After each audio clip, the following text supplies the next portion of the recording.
Welcome back to the CTO Playbook, the podcast dedicated to helping CTOs excel. What if the best playbook a CTO could have is knowing when not to follow one? Most CTOs are promoted for their technical skill, then judged almost entirely on their leadership. The instinct is to reach for a framework, a best practice, a blueprint that worked before. But my guest today has built a 13-year software company with his wife, served as a fractional and full-time CTO across startups to mid-corporates, earned his spot on the CTO Craft 100 list, and his central conviction is this: the moment you stop listening and start executing a script, you've already lost the room.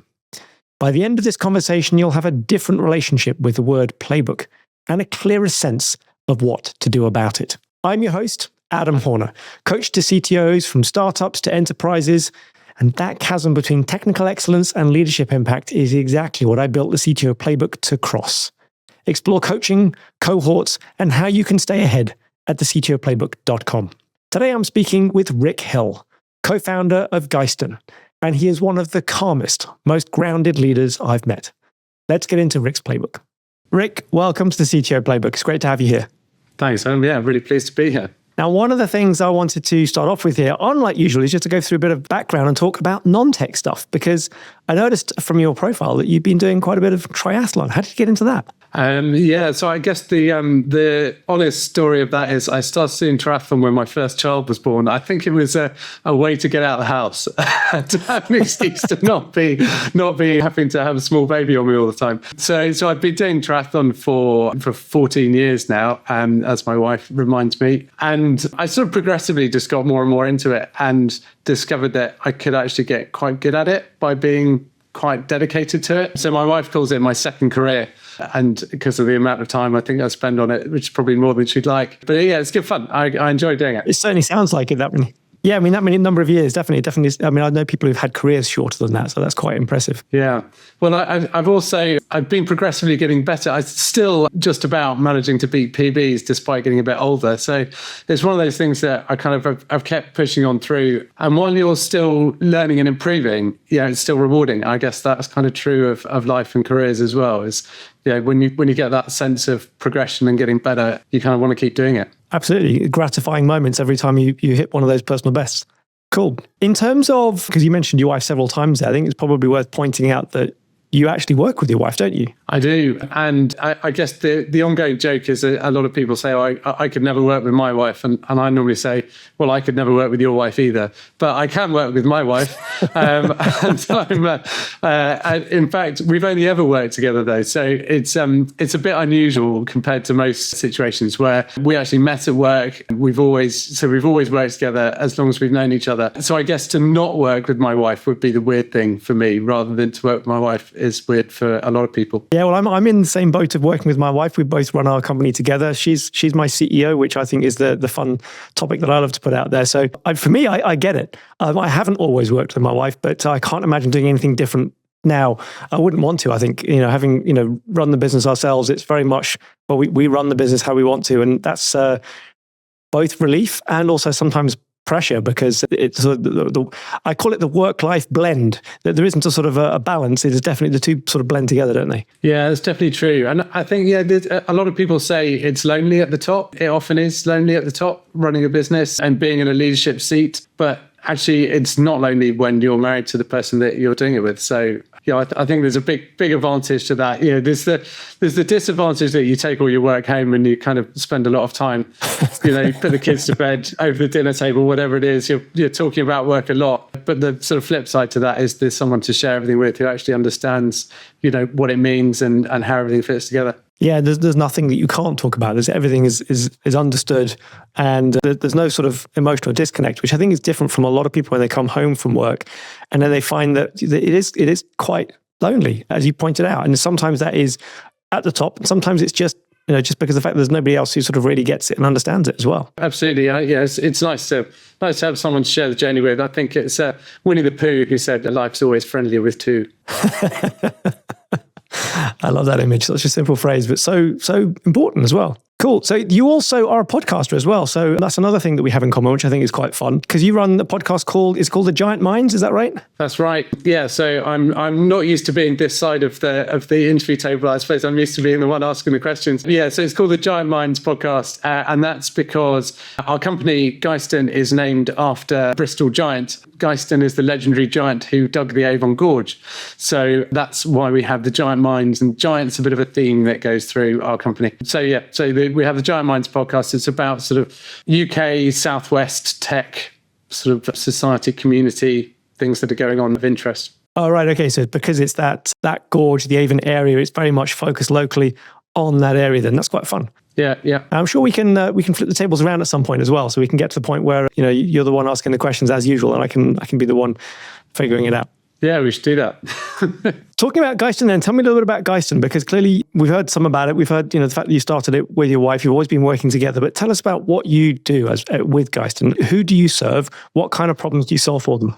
Yeah, sure. So we are basically a software development company, and we help other people build their software faster and better. That can be anything from just providing a little bit of extra capacity or capability for some of our clients, through to some of our clients, we literally are their software development capability in its entirety. So kind of sit anywhere along that spectrum. We sometimes work with small startups, but most of our work is with larger organizations, people like BMW, big banks. We've worked with Unite Students, student accommodation provider, big branch of care homes. We've done bits in government.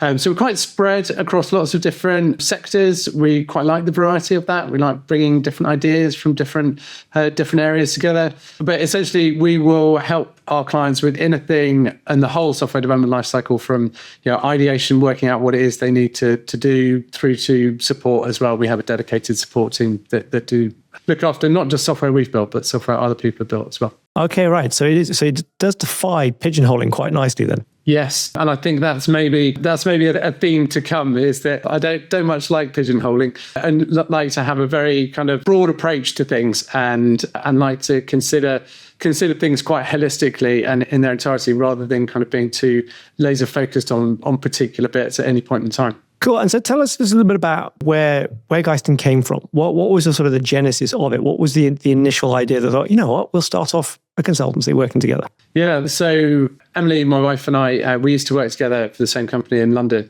And it was a case of wanting to escape London, actually, if I'm honest, was like the main key driver to the beginning of it. So we decided we wanted to move out of London. And we actually began Ghyston as kind of like a joint venture with our current employer up in London. So we started off essentially as like an independent satellite office of that company.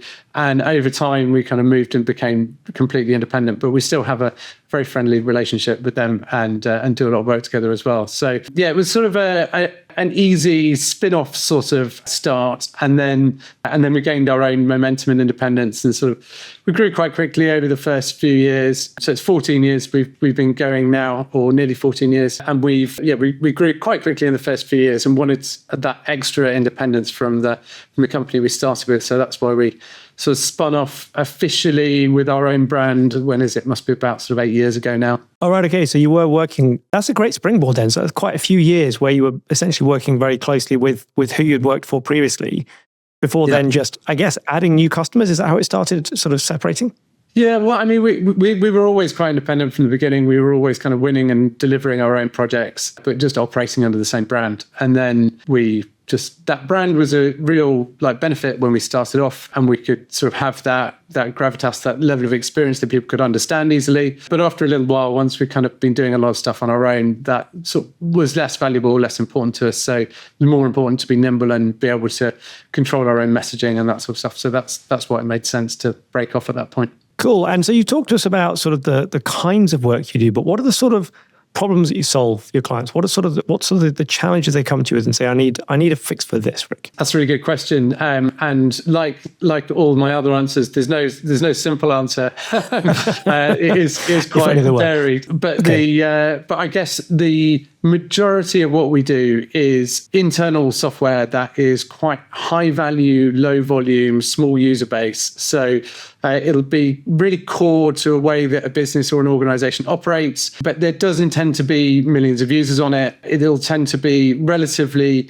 sort of niche capability, USP, IP of the organization that it uses to create advantage over its competitors and deliver better value service to whoever is doing. So a lot of it might be around operational improvement and efficiency. A lot of it might be around just doing something really well and better compared to how anyone else can do it without the software that we write. Got it. Okay. So because of the fact then you're not necessarily worried about scaling platforms up, you really are worried about delivering value for a smaller number of users. Is that sort of a fair summary of it then? Yeah, I think that's right. I mean, there's exceptions to that. Obviously, we have worked on some systems that run at huge scales, and we help solve problems around scalability and, various knotty database efficiency problems and all that sort of stuff. So we do sometimes get into that sort of thing. But the majority of what we do is around making sure that we're delivering a really high value solution that actually solves a certain problem or leverages a certain opportunity really, really well and does that right first time and helps build on that. So, I mean, one example might be we built a platform for some care homes and they were currently using a horrible system that had to comply with all sorts of regulation. And we basically, by making everything really user-oriented, task-oriented, and really focused on the care that they were giving and what they needed at the time, we actually managed to save about an hour a shift in handover from all the care staff around there, which obviously delivers really impressive outcome differences to all the people in that care. Yeah, that's quite an impact, isn't it? Excellent. Cool. Okay. And so therefore, it sounds as though every scenario you go into is going to be, relatively unique. Yeah, absolutely. I think the point of getting someone to build bespoke software is that it hasn't been done before. There isn't an existing answer for it. And I guess that's why we love it, right? We love the challenge of working out new solutions and designing optimal outcomes and outputs for people to get what they need to get done. But I guess that also then differentiates you quite clearly from many providers, often not based in the UK, not based in Europe sometimes, where they're providing essentially a very close clone to something they've done previously. Yeah, exactly. So we don't. We're also very tech agnostic as well. So we don't come with a fixed solution set for any problem. The old saying is, if you only have a hammer, everything looks like a nail. So we like to have a full suite of tools at our disposal, so that every problem we look at it really uniquely as a distinct problem from any others. Bring experience from elsewhere, but we really look at it as a whole new thing, and we'll come and design a solution specifically for that and implement a solution that works particularly for that problem. Now, this is fun because what it basically does when I'm, here on this podcast with 2 years of episodes saying there's a playbook for everything, here you are, Ric, saying there is no playbook. Well, it's a bit like that. Yes. Yeah. So there's probably a bit of extra context I should give as well, is that I haven't always just been running Ghyston. I did actually take a break for a few years. So I have CTO'd first of all, for one of our clients, and then on a full-time basis, and then on a fractional basis for quite a few different clients. And the lens that I brought to that from my background as working in a software development agency, I think has shaped kind of how I approach that. And then the experience that I gained from CTOing for all those different companies also has brought quite a lot back to Ghyston in terms of how we look at problems and appreciate kind of the woes that our clients are facing, not specifically just in the software arena that we're dealing with, but how that fits into the wider business arena and the wider tech landscape that it might be sitting in. Cool, because I think that's being able to sort of take and blend and distill information and experiences you get from elsewhere. That is kind of what I think of as being a playbook. So give us a flavor of some of the things that you took from those experiences of CTOing for other organizations, whether full-time or fractionally. Yeah, so both doing that and in my role at Ghyston, I get to be the fresh eyes in a lot of different organizations. And that is a really super powerful tool that you can bring. And I think the first few months of any engagement that you have as a CTO is so vital in terms of the freshness that you can bring to a situation. So if you've been brought in because there's a certain level of trust, people believe in you, they want to hear your opinion, and the time is really ripe at that point to come in and actually see things differently to how everyone else has seen it before, to shine a light in the corners that have been dim for a long time and that people have just ignored.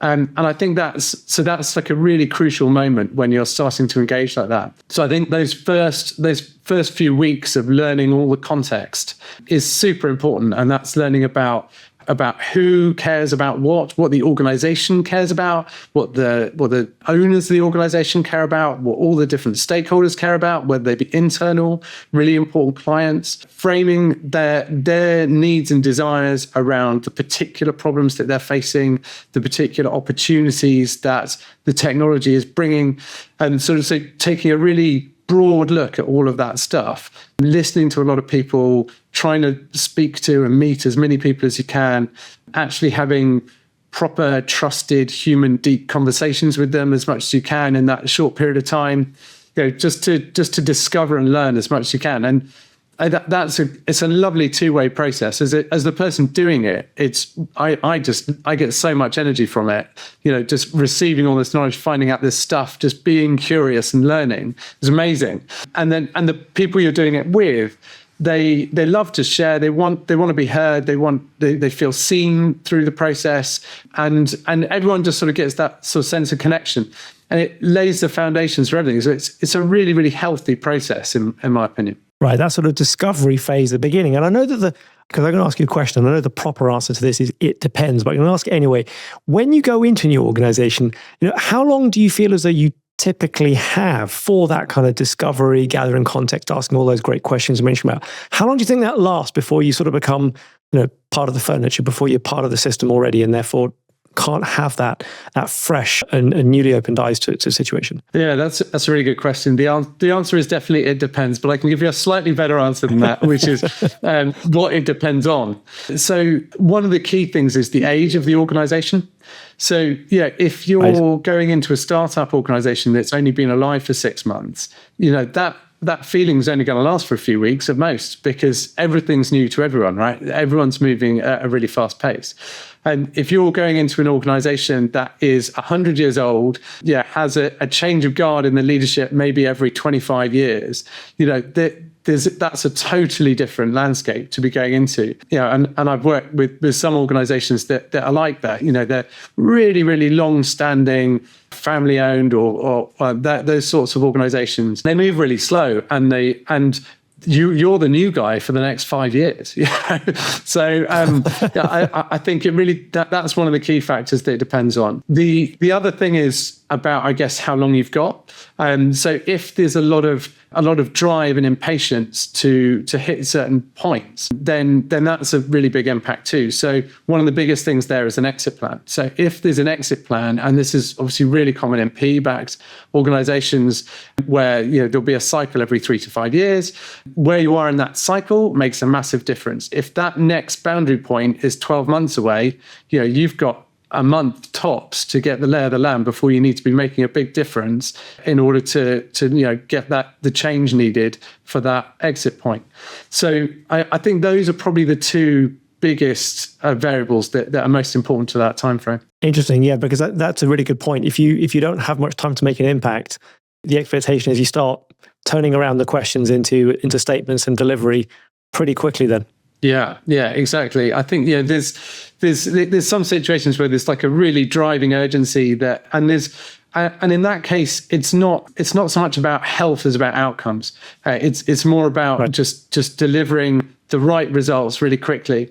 And when you've got a longer term organization, so there's no exit plans, it's relatively mature, it's actually much more about health than outcomes. It's about creating an environment where you're looking after your tech debt, you're getting the right stability, you're reducing the risks, you're managing everything that's happening in the organization so that it's got this like long-term health and well-being to the actual whole tech system in the organization. And that really then becomes your focus if it's one of those slower paced things. Right, I like that framing health, because it's almost like there is a status quo. It's probably ossified. That's probably why you've been brought in. But is it a healthy kind of status quo, or is it a detrimental status quo that can't be maintained. Yeah, and it can go either way, right? Sometimes I've come into organizations where there's quite an unhealthy political sort of atmosphere in there, and people are playing games a little bit, and everyone's got an agenda, and that's usually personified by a bit of a blame culture, and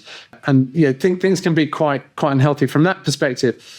But then you go to other organizations, and actually there can be an unhealthy apathy that sits in that organization. So everyone's just a bit too comfortable, and they're just moving a bit slowly, and they're not ambitious enough. They're not driving, they're not pushing, and everyone's just sort of got their foot off the gas and are just coasting a little bit.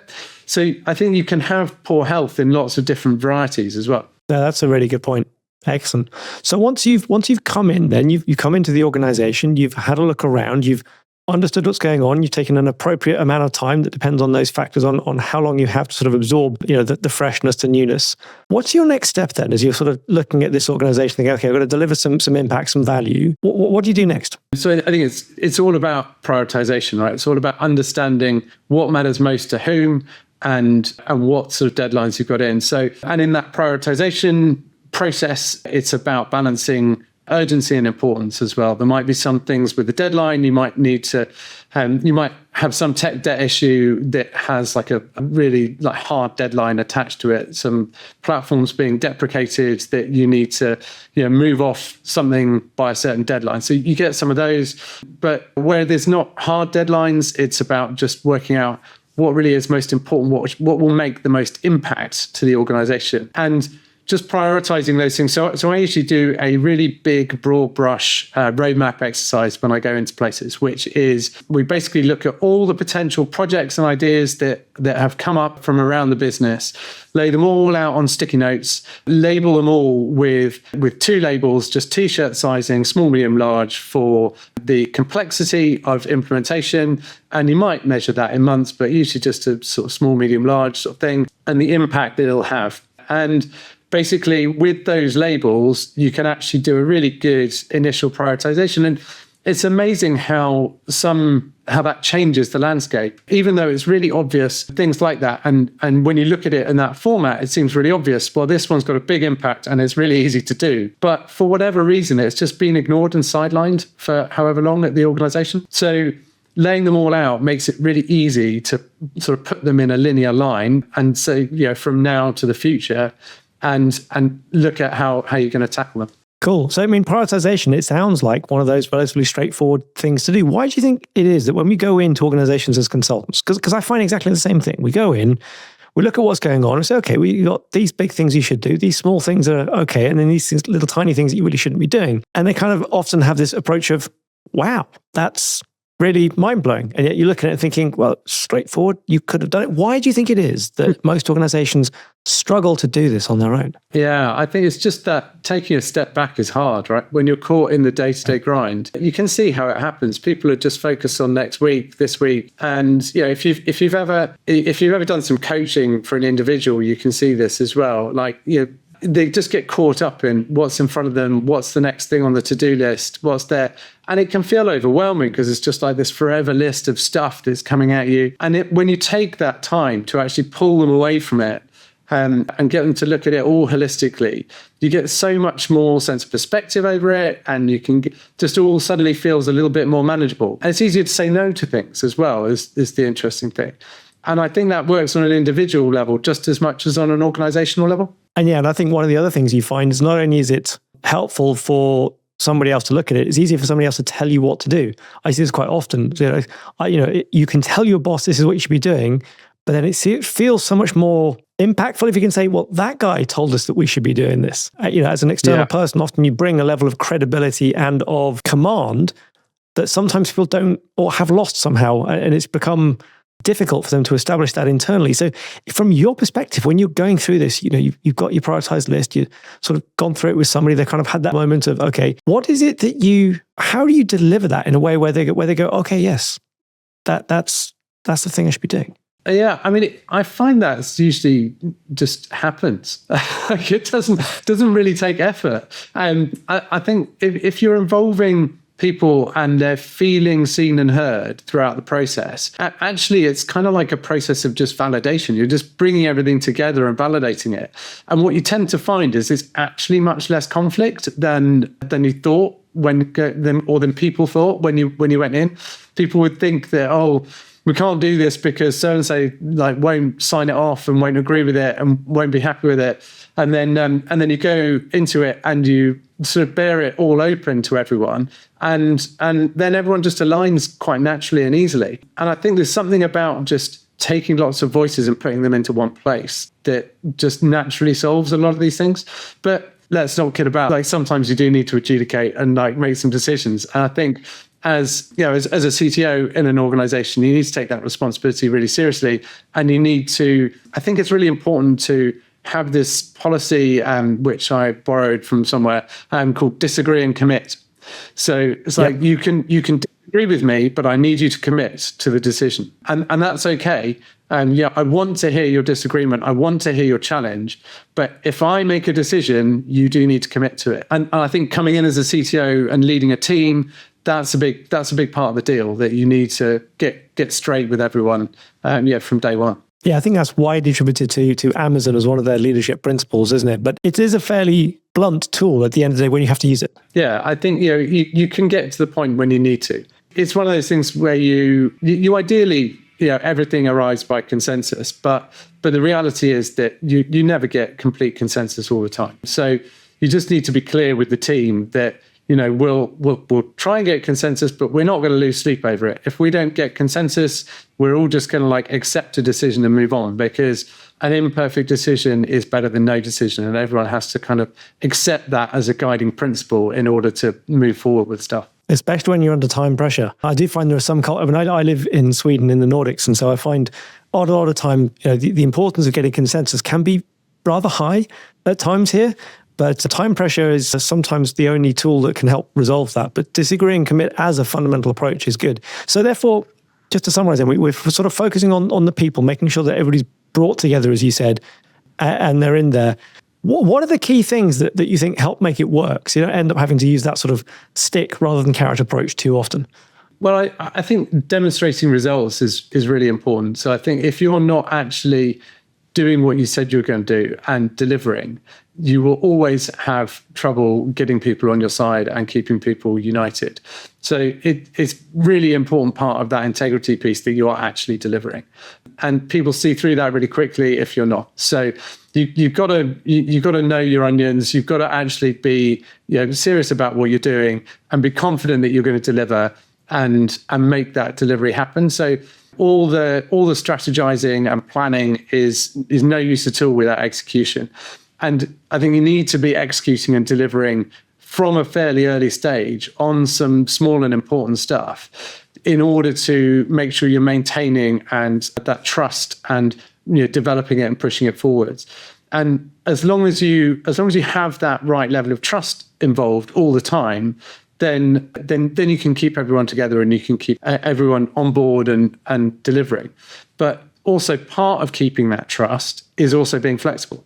So it's noticing when you do need to change path. It's not being belligerent. It's about adapting to the situation as it evolves.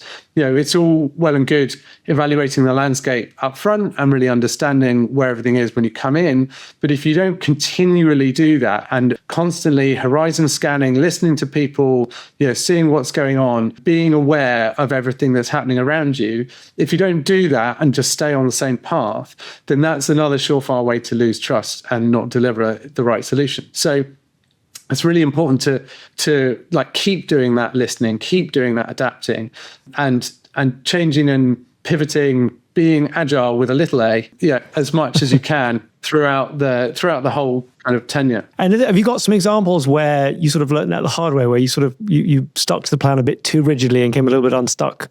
further down the line? Yeah, I'm sure I could think of about 500 of those. I have a slight reputation for being a bit stubborn, and I think that stubborn quality, which I definitely have, and I think it shows in the triathlon. You gotta get through stuff, right?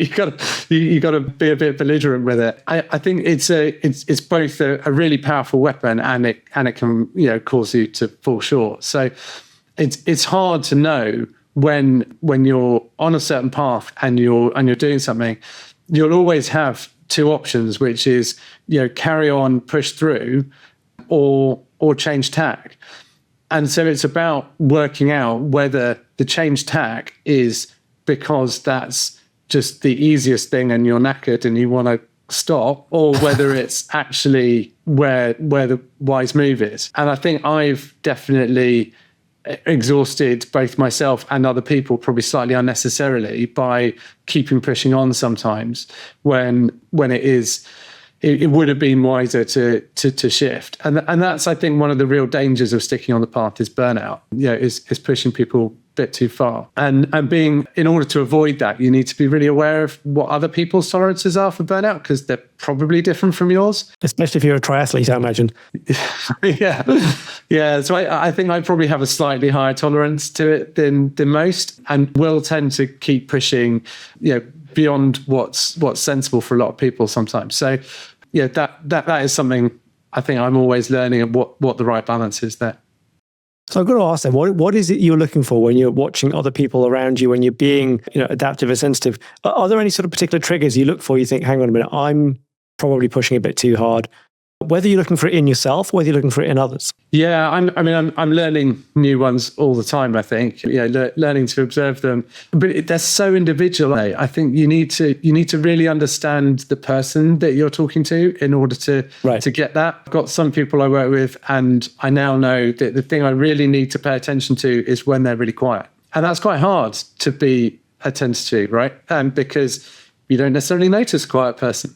Yeah, noticing silence is hard. Then that's my trigger for I might have done something wrong here. I think I might have pushed this too hard. How do I dig into this and see whether it really is a problem and what the right thing to do is? Other people, it's really obvious. They fly off the handle if they're pushed too hard. Other people will disengage. They might take more sick days. They might not. They might just be really flat. So I think it is so individual, and I try to make a point of really understanding people individually in order to get underneath that, because it is really hard to spot, and it is something that I'm always trying to learn. That's a real advocacy for getting to know your teammates really well, whether they work for you or whether they work with you. Yeah, absolutely. I think I'm a massive proponent of the idea of bring your whole self to work, and I think you've got to do that by leading by example, right? So I think you have to. If you want that from your team, you have to give it to receive it. So I try and be really, relaxed and open with everyone I work with about, what the kids driving me up the wall about something, or this thing going on in my life, or whatever it is. Yeah, if you give some of that humanity, then you receive it back. I tend to find, and I don't think there's really any other way to. I mean, some people are naturally very open and they're really easy to work with, but for, let's say, normal people, the average, I think you really do need to give to receive in that domain. Yeah, I think definitely. I love the phrase there, lead by example, because people will, even if they don't know what it is that you're doing, they will subconsciously begin to emulate your behaviors, not necessarily copy them, but to emulate them. And so that's one of the things I find that is often the foundation of culture, is you end up with this level of emulation of others around you, especially the ones that you respect. And that can quite often be a sort of a foundation of a cultural identity. Do you have that kind of thing within Ghyston? I mean, you mentioned the giant theme and the giant minds. Do you have a defined culture, or is it something that's more organic, that's sort of built around you? Yeah, no, I think we work really, really hard on our culture, and I think we do have it and can point to it, and we can point to the people who are exemplifying it really well at any point in time, and the people who aren't. And that's a really important thing in order to be able to maintain a culture, is to be able to really spot when someone isn't fitting it and have a chat with them about that and why that's not okay. So yeah, I mean, we have like our core values that we're always looking out for, that really matter to us, and that we're continually evaluating people against and judging people against, and thinking about how people are doing against them. So our core values are innovation, collaboration, and excellence, and we have awards all the time. Like there's a constant like praise stream that goes on Slack where you can praise people specifically for those values, and we have fortnightly awards where we'll give people some vouchers for exhibiting them particularly well. We have our quarterly, so innovation, collaboration, and excellence spells ICE. So we have our quarterly iceberg awards where for people who are exhibiting each of the values the most. So we're like constantly shining a light on those, and I think that sort of having really clear values is the easiest way to identify your culture and and develop it and promote it. And we recruit against the values. We do performance reviews against the values. They're sort of fully embedded in everything. And I think that cultural element is super important. And I think you can have, ideally, you have that culture within a whole company, but you can as a CTO, you can develop that culture within your team as well. You don't have to just blindly take the company's culture and values, particularly in a bigger organization. When you've got a significant team, I think it's your responsibility as a CTO to set your own culture and values within that team. And it might be a variation of or a play on the values of the organization as a whole, or it might be quite unique to that team, because maybe you in a really like sales centric company, but you've got a tech team that you're much more interested in collaboration and exploring technical frontiers, whereas actually the company culture is much more cutthroat and driven around just driving sales and growth. And you've got your own kind of like tilt to that, if that makes sense. Absolutely. I think I've worked in 2 or 3 organizations where we've had a very distinctive engineering culture from what's been in the rest of the organization. And I remember one time I was praised for that they saw that as a positive. And then another time later on, where I sort of thought, well, that was a good way of doing it. I'll copy that playbook and run that again, and found that actually it really didn't work in that scenario. They really did not like the fact that there was kind of bifurcation of the cultural identity. And so I think there's, going back to your point earlier on about being sort of, sensitive and learning and listening as to what's going around you. I think it isn't a playbook point, because it's not always the right thing to do. But I think the key thing there is be open to the idea that you can have a unique engineering culture. Yeah, absolutely. I think it depends what the organizational culture is to a large extent. If you've got a CEO that is really, really culture centric, really strong on culture, you don't want to be going off and doing your own culture within the tech or engineering team. But if you've got a company where the CEO is driven on sort of different parameters and axes than culture, then actually maybe that's a time when you really need to stand up and think about culture internally, if it's not being driven really heavily down from above. Yeah. Awesome. What I always love to do, Rick, is to try and distill everything we've spoken about, even though it's not a playbook, try and distill it into a playbook. So I'm going to kind of push against your grain a little bit. So you were mentioning there, so going into an organization, understand what's going on first as the first step. Try and get your head around the specific situation. I love the way you said, ask better questions. It's one of the phrases that I really like picking out. So you can understand the people, the culture, the context with a fresh pair of eyes as you go into any organization. Yeah, absolutely. Your step 2 then, so you're really talking about, don't bring a solution, bring what you know, but be, quite adaptive to the unique situation. Be ready to flex to that, and don't force a sort of a one-size-fits-all solution in to that. I mean, that's probably about as specific we can get around a point that is supposed to be not a playbook. Anti-playbook point, yeah. Yeah. Well, I think, but I think it is kind of a generic point in and of itself is, don't bring a cookie cutter approach if you want to make, a differential impact on something. Yeah, I think that's right. Your next point then was around, I was sort of asking you about, how you bring a difference, and you made kind of 2 points there. One was focusing on the people, how the people, and particularly the people are going to get the value. So stakeholders, their motivations, their passions, what's driving them. But then you also started speaking about trust, which I think was a really important thing. And you mentioned different timeframes you can have for how you build and trust. But the number one thing was deliver. So make sure you deliver on the promises, deliver value. And then going back to the no playbook approach, be flexible and be adaptive. don't stick to it, rigidly. Yeah, I think that's about it. Yeah. I think for me, it's that my summary is, I guess, just like listen and treat every situation differently, because it kind of is. So like I'm a think on your feet kind of person. I like to work out what to do based on exactly where I am and what I'm hearing and seeing at any point in time. And there was one other tip that you gave, which I think was a nice little bonus, which was understand your colleagues. But I think the tip you gave in there was listen for the silences. I think that was really subtle point that I think many people could gloss over and skip over without noticing it. I did notice that, and I did like that, because I think there was a lot of times that it may not be somebody who is suddenly differently silent from before. It may be somebody who's very rarely says anything or very rarely speaks up. But investigating that and asking about it is definitely a way to make sure you can include everybody in your team, but also spot when somebody's having a bad time that might otherwise go completely unnoticed. Yeah, you've got to remember that everyone is on your team for a reason. And if you're not getting a contribution from someone, that just means you're missing something, right? So I think that's why it's another reason to sort of always watch out for the quiet ones, is because they're probably not giving you something really useful. Cool. Thank you. It's been great to run through that. I think it's been good to get into a little insight into the way that you run and lead engineering organizations, Ric. If anybody wants to get in touch with you and continue the conversation, whether it's about Ghyston, whether it's about leading teams, or whether it's about triathlon, how will people get in touch with you in the best way? The best way to get a hold of me is LinkedIn. Probably that's where I tend to hang out on social media the most, unless you want to talk triathlon, in which case you can find me on Strava. That's the ubiquitous hangout for athletes, I think. Yeah, LinkedIn, look for me on there. If you put Ric Hill Ghyston, I think I'm the only one. I'm not the only Ric Hill, but I'm the only Ric Hill Ghyston, I think you'll find. That's a good way to keep it unique. Excellent. And one last thing is a question I love asking people who come on the show, especially when they've been a CTO for a while, is if you come across a new CTO and you want to give them one tip for their success through their career, what would you say to them? I think listen is probably the most important thing. Listen and develop that awareness of what people want, where people are, what matters to who.